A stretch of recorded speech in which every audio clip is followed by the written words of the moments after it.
welcome back to my video reviews of the original Rescue Bots series.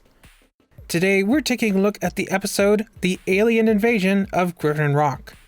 In this episode, the town of Griffin Rock goes into panic over an imaginary alien invasion that may end up revealing the Rescue Bots' secret.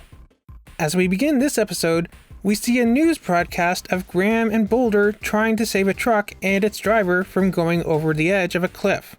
You know, I'm surprised that this isn't Jerry.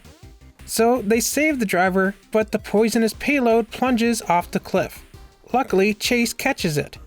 But the reporter spots something odd.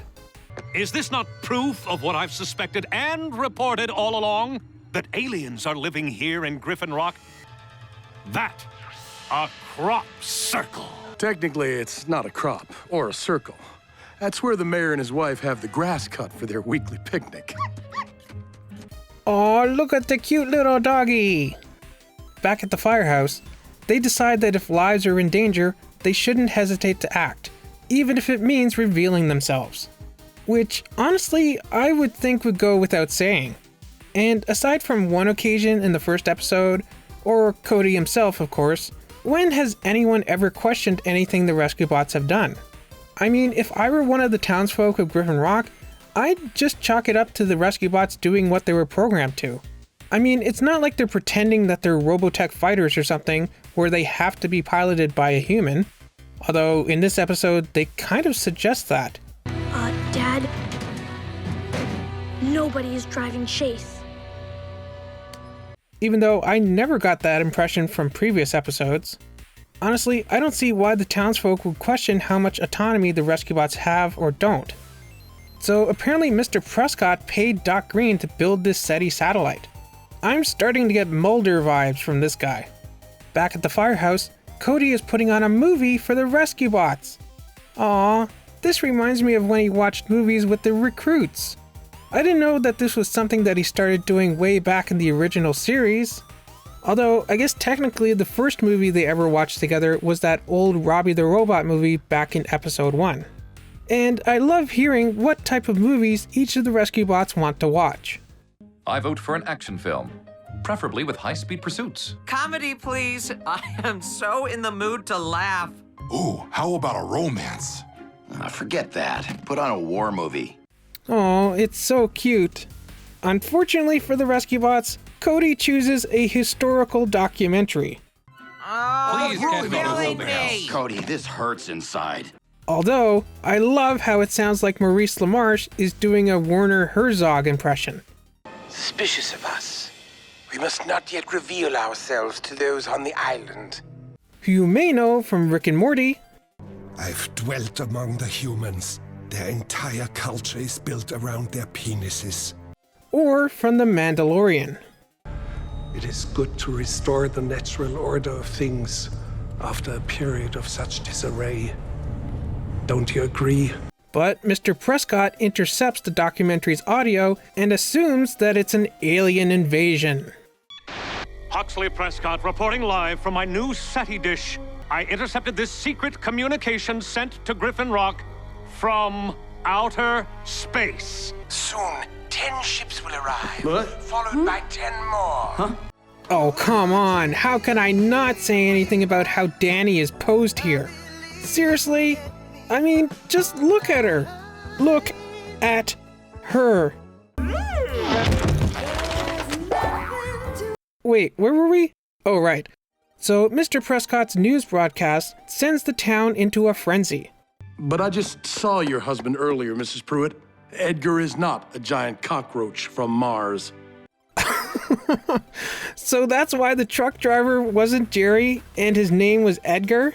It was all a setup for this joke that homages the first Men in Black movie? I even thought that it was weird that his name was Edgar, and it reminded me of that movie.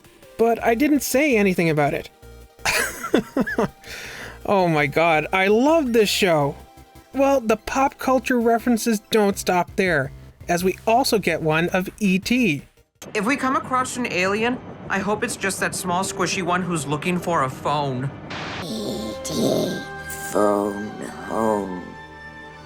We also get what I think is the first appearance Or at least the first naming of Mr. Pettypaws, the cute little cat that we see occasionally show up in the Rescue Bots Academy show, and I'm assuming this one as well. We also get an homage to the invasion of the Body Snatchers. They're after us. They're here. You're next. Next, please. Please. You're next. We're in danger.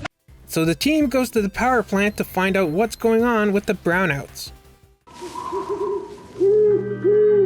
Aliens! Wait, why are the rescue bots afraid of aliens? They are aliens. I've seen pictures of aliens. They hug your face and lay eggs in your tummy. Again, this is another reference that cracked me up.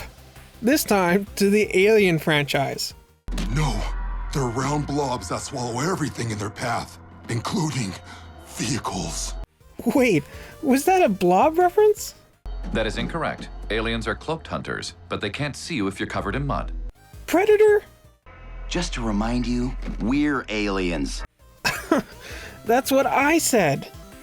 So, with the power failing, their human partners are trapped inside the power plant, meaning the rescue bots must go and turn off Prescott's SETI satellite without them.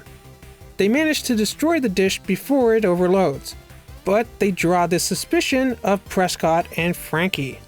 And they clear up the confusion of the movie transmission. That transmission didn't come from aliens. It came from a movie. A movie? Dad, are vehicles capable of driving themselves? Not yet, Frankie. That's something I'm still working on.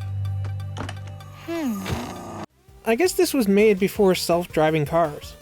Well, that was another awesome episode of Rescue Bots. I absolutely loved all the nods to alien pop culture that had me like, I understood that reference. I understood that reference. I understood that reference. I understood that reference.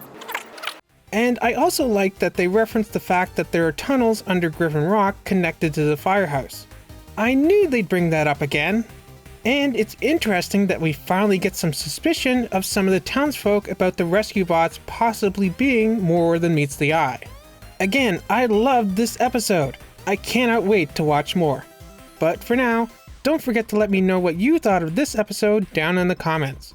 Remember to like, subscribe, ring the bell, all that fun stuff. And join me next time for the next episode of the original Rescue Bots series, Walk on the Wild Side. See you then.